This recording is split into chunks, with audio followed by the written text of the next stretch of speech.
Welcome back to Rad Portraits! Yes! I took a hiatus, but now we're back to weekly uploads. Also, you might have noticed that we are in a different location. I moved. I have a different apartment now, with a lot more natural light. If you did not know, Rad Portraits is a show where I pick someone out of pop culture, tell you what Oh, how does the intro go? I pick someone out of pop culture every week who I think is iconic. Tell you why I think they're iconic. And then I draw them, and I try a different technique every single time. Now, as excited as I am to get this show back into the zeitgeist, unfortunately, we're coming back on a real bummer of a time. Real sad, oh no time. On December 27th, 2016, the world's favorite princess, Carrie Fisher, passed away. And then shortly thereafter, her mother, Debbie Reynolds, also passed away. Even though I was on hiatus, I got a lot of requests to tackle them. These are two women who made such an incredible impact on the world through their respective crafts. It only makes sense for us to honor them, and this is the way that I know how to honor people who I think deserve it. So let's draw them. In the spirit of me coming back to Rad Portraits, here's an extra long video featuring two amazing women.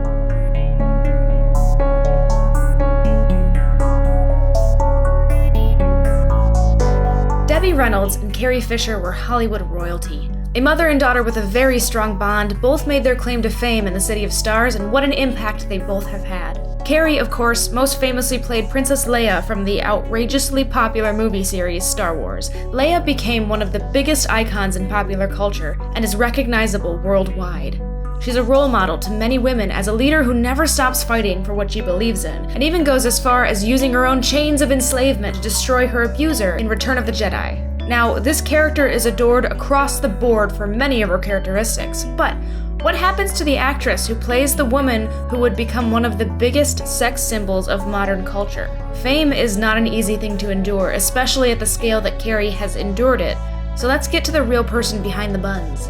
Carrie Fisher was born into fame. With America's sweetheart as your mother and one of the biggest musicians of the 50s as your father, Carrie was in the spotlight from the beginning. Carrie's impact on the world as herself has been equally as important as her fictional persona. She's been very transparent about her struggles with mental health. Diagnosed with manic depressive disorder, otherwise known as bipolar disorder, Carrie's name actually appears in the abnormal psychology textbook. She's literally a textbook case.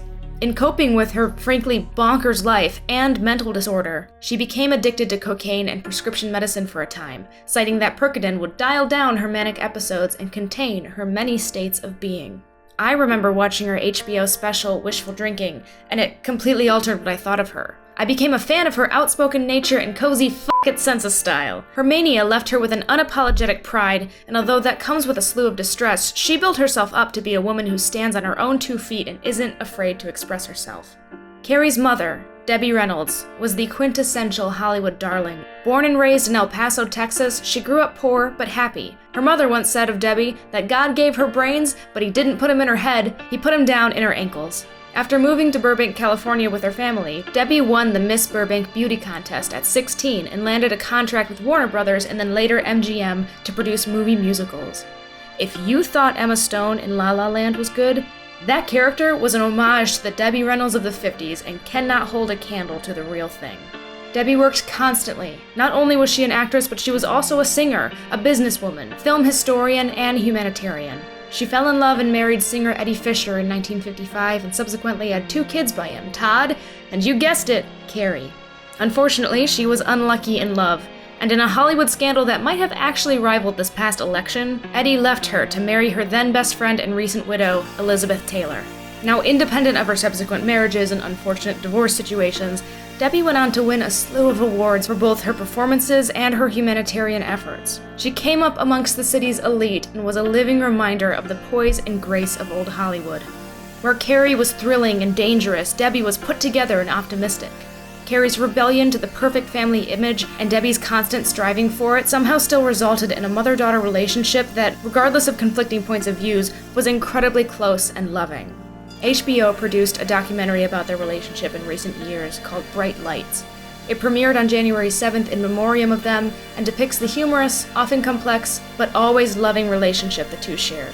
On December 27, 2016, due to complications from a heart-related emergency, Carrie Fisher passed away at the age of 60. One day later, Debbie Reynolds had a stroke and joined her daughter at the age of 84. I am in awe of these two women. Between their dreams, their realities, and their insane careers, it's a testament to how if you have a sense of humor, you can get through anything. And a person can truly die of a broken heart. Thanks for watching, guys. As always, leave me a comment in the comment section below telling me who you want me to draw for the next rad portraits. Tap here to subscribe to Snarled, and tap here to see more videos on this fantastic channel. We just hit 200,000 subscribers. Thank you! Thank you for being a part of this family. Thank you for watching the videos. Thank you, Garrus, for yelling in my ear and making it so that I can only hear out of one.